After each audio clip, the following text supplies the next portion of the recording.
दिल्ली में हुए धमाके को लेकर लगातार जांच जारी है। नए खुलासे हो रहे हैं। नए खुलासे में अब एक मस्जिद का जिक्र हुआ है, साथ ही और भी कई जानकारी निकलकर सामने आई है। हालांकि ये मामला जो है अब पूरी तरीके से अंतर्राष्ट्रीय भी हो गया है। कई देशों के बयान इसमें आए हैं। कई लोगों ने अपनी जो सिंपैथी है वो दिखाई है इंडिया के साथ में। लेकिन जो बयान इजराइल की ओर से आया है उसकी काफी चर्चा हो रही है। इजराइल के नेतन्याहू ने यह बयान दिया है। नेतन्याहू को आप जानते हैं कि उनके चाहने वाले उन्हें टाइगर के नाम से भी बुलाते हैं। लेकिन जो अपडेट दिल्ली से आई है, पहले चेतन वो बताइए और उसके बाद बताइए कि आखिर नेतन्याहू ने जो बयान दिया है वो क्या है और ये तुर्की के लिए किस तरीके से जवाब हो सकता है, क्योंकि इसमें तुर्की ने पाकिस्तान को लेकर कुछ ऐसे बयान दिए हैं जिनकी चर्चा भारत में हो रही। तो पहले दिल्ली में क्या अपडेट है? देखिए, जिस तरीके से दिल्ली का जिक्र किया, दिल्ली का जो ब्लास्ट यहाँ पर हुआ है, हालांकि एनआईए बहुत तेजी से इस पर जांच कर रही है। लेकिन एक और जो मामला है वो निकलकर सामने आया है।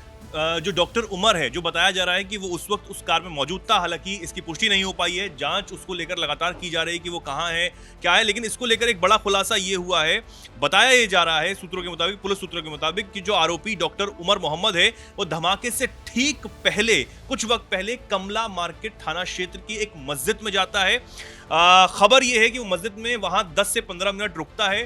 हालांकि शुरुआती जानकारी यह कहती है कि उसने वहां पर नमाज अदा की, और कुछ ये जानकारियां ये भी कह रही हैं कि वो वहां किसी से मुलाकात भी करता है। अब वहां जाकर उसने किससे मुलाकात की, मुलाकात के समय क्या बातचीत हुई, क्योंकि ये बॉम्ब ब्लास्ट से ठीक पहले की बात है। जांच एजेंसियां जो लगातार इसका मकसद जो है वो जांच कर रही हैं कि भाई क्यों उमर वहां पर ब्लास्ट से ठीक पहले मस्जिद में गया था। सिर्फ प्रेयर करने गया था या वहां पर से इसकी किसी से मुलाकात हुई होगी, तमाम चीज़ों की जांच जरूर कर रही है जांच एजेंसियां। लेकिन इसमें 6 दिसंबर का भी जिक्र हुआ है। अब जो लेटेस्ट डेवलपमेंट हुई वो क्या मामला है? देखिए, सूत्रों के हवाले से ये भी कहा जा रहा है कि 6 दिसंबर को, क्योंकि हम सब जानते हैं बाबरी मस्जिद जो ढाई गई थी, उसको लेकर एक रोष जो है वो कई लोगों में रहता है। उसको लेकर बताया जा रहा है कि 6 दिसंबर को ये पूरी प्लानिंग थी कि 6 दिसंबर को ही ब्लास्ट किया जाएगा। हालांकि दिल्ली में जो ब्लास्ट हुआ वो ये कहा जा रहा है कि आधा अधूरा ब्लास्ट था, जल्दबाजी में ये ब्लास्ट हुआ या फिर पैनिक में ब्लास्ट हुआ है। कोई पूरी प्लानिंग जो है उसके तहत नहीं हो पाया था। लेकिन जो शुरुआती जानकारी अभी आ रही है उसके मुताबिक ये है कि जो ब्लास्ट की प्लानिंग चल रही थी, इतने बड़े ब्लास्ट की, वो 6 दिसंबर को थी। कहाँ थी, कैसे ब्लास्ट होना था, और क्योंकि प्लानिंग बड़ी थी ये तो नजर आ रहा है। लेकिन अभी ये भी जांच का विषय है कि 6 दिसंबर जो है, हो सकता है कि वो उस वजह से चुनी गई हो, वो तारीख बाबरी मस्जिद वाले की वजह से। हाँ, लेकिन इसमें हमें एक चीज और बतानी चाहिए कि 6 दिसंबर की बात आई, जिस दिन बाबरी मस्जिद जो ढाई गई थी, उसका बदला ये लेने की कोशिश हो सकती है, उसकी तैयारी चल रही होगी। इसके अलावा 26/11 की एक तारीख भी आई जिसमें बताया गया कि जो होटल ताज पर हुआ था उसकी पुनरावृत्ति करने की कोशिश की गई। इसके अलावा एक थ्योरी ये भी है जिसमें ये कहा गया कि दिवाली के मौके पर जो है वो सीरियल ब्लास्ट करने की कोशिश थी, उसे अबॉर्ट कर दिया गया क्योंकि उस समय उनकी तैयारी पूरी नहीं थी। तो इस तरीके से 3-4 जो थ्योरी हैं वो आ रही हैं, जिसमें लेटेस्ट ये है कि 6 दिसंबर को धमाका करने की प्लानिंग थी। इसके अलावा 26 जनवरी जो अगले साल होनी है उसकी तारीख भी सामने आई कि 26 जनवरी को कुछ बड़ा ये लोग करना चाहते थे। हालांकि जिस तरीके से विस्फोटक पकड़ा गया है 2900 किलो, वो ये बताता है कि तैयारी वाकई बहुत बड़ी थी। लेकिन जो हमने बात की कि अंतर्राष्ट्रीयकरण हो रहा है इस मामले का, जिसमें नेतन्याहू का बयान आया है, नेतन्याहू का बयान बताएं। लेकिन उससे पहले अगर आप तुर्की का बयान बताएं, क्योंकि उसके 2 बयान आए हैं भारत और पाकिस्तान दोनों को लेकर। ब्लास्ट दोनों जगह हुए हैं, भारत में भी और इस्लामाबाद में भी। तुर्की का क्या बयान है उसके बाद में फिर हम नेतन्याहू की बात करेंगे। बिल्कुल, तुर्की का बयान बहुत ज़्यादा इंपॉर्टेंट इसलिए भी हो जाता है क्योंकि वो तुर्की है जिसने भारत के खिलाफ, जब पहलगाम हमले के बाद जब भारत ने हमला किया आतंकियों पर, तो पाकिस्तान का खुलकर साथ दिया था, पाक आर्मी का खुलकर साथ दिया था, और भारत के खिलाफ उसने कई ड्रोन जो है मुहैया कराए थे। उससे बहुत नाराजगी जो है भारत में हो गई थी। अब जो नई दिल्ली में ब्लास्ट हुआ उसको लेकर तुर्की के विदेश मंत्रालय की तरफ से बयान आया और कहा गया, भारत में हमला, इस टाइटल के साथ ये बयान दिया गया है और कहा गया, हम मृतकों के परिवारों और भारत के लोगों के प्रति अपनी संवेदना व्यक्त करते हैं और घायलों के शीघ्र स्वस्थ होने की कामना भी करते हैं। तुर्की आतंकवाद के सभी रूपों और अभिव्यक्तियों के खिलाफ अपने सैद्धांतिक रुख और इस वैश्विक खतरे के विरुद्ध लड़ाई में सहयोग जो है उसके प्रति अपनी अटूट प्रतिबद्धता दोहराता है। यानी आतंकवाद के खिलाफ यहाँ पर बात जो है उसमें साथ खड़े रहने की बात तुर्की की तरफ से की गई है नई दिल्ली में ब्लास्ट को लेकर।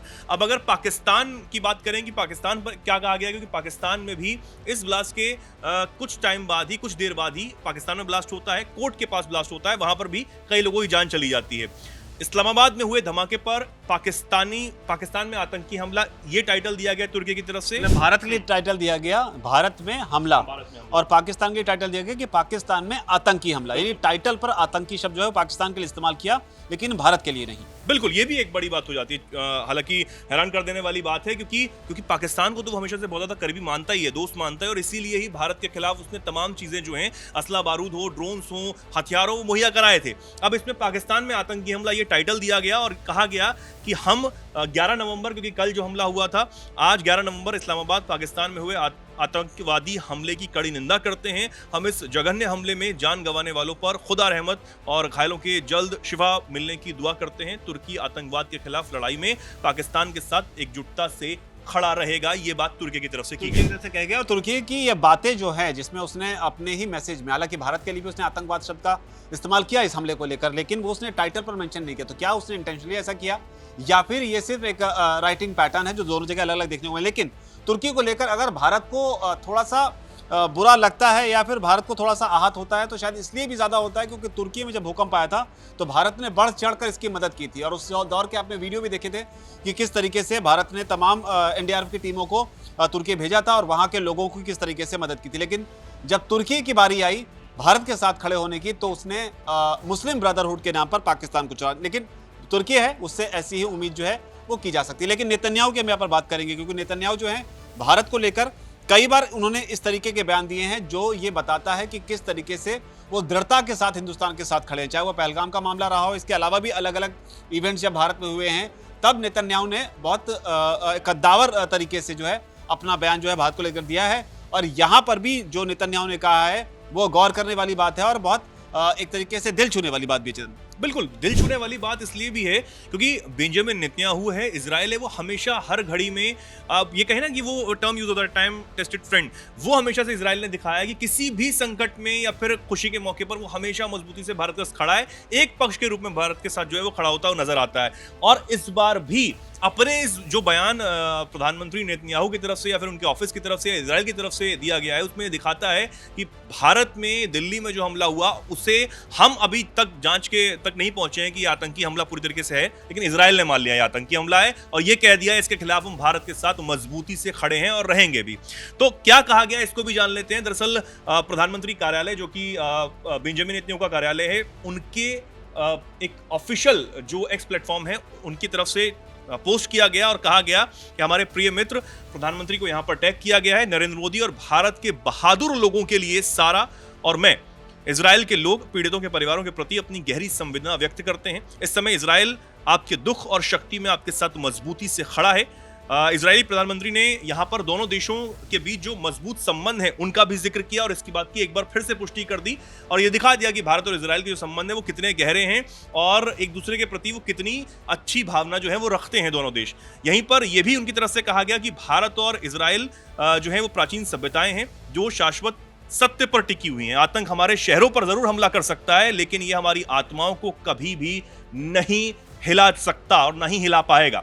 हमारे राष्ट्रों का प्रकाश हमारे दुश्मनों के अंधकार को परास्त कर देगा। ये एक बहुत बड़ा जो मैसेज है वो यहाँ पर इजराइल की तरफ से वहां के जो प्रधानमंत्री हैं नेतन्याहू, जिन्हें टाइगर नेतन्याहू कहा जाता है, उनकी तरफ से यहाँ पर यह दिया गया और ये बहुत बड़ा एक मैसेज है न सिर्फ उन आतंकियों के लिए जिन्होंने दिल्ली ब्लास्ट को अंजाम दिया या फिर भारत के खिलाफ जो साजिशें रचते रहते हैं, चाहे वो पाकिस्तान में बैठकर हो या फिर कहीं पर भी, उनको भी एक बड़ा मैसेज इजराइल की तरफ से दे दिया गया। इजराइल की तरफ से जो भाषा इस्तेमाल की है नेतन्याहू ने, उसमें काफ़ी सारी लैंग्वेज जो है वो कूटनीतिक है, जो आमतौर पर इस तरह के बयानों में या इस तरह की संवेदनाओं में दी जाती है। लेकिन जो टर्म उन्होंने यूज किया कि आप हमारे शहरों को निशाना बना सकते हैं, उन्हें तबाह कर सकते हैं, लेकिन हमारी आत्माओं को नहीं कर सकते हैं। और इसके अलावा जो उन्होंने यूज किया नरेंद्र मोदी के साथ साथ कि भारत के बहादुर लोगों, तो ये भी एक अपने आप में एक नई बात है और अपने शब्दों को किस दृढ़ता के साथ में भारतीयों के सामने, भारत के लोगों के सामने रखना है, ये नेतन्याहू ने एक बार दिखाया है। नेतन्याहू के इस बयान पर और जो भी परिस्थितियां बनी हुई हैं, क्योंकि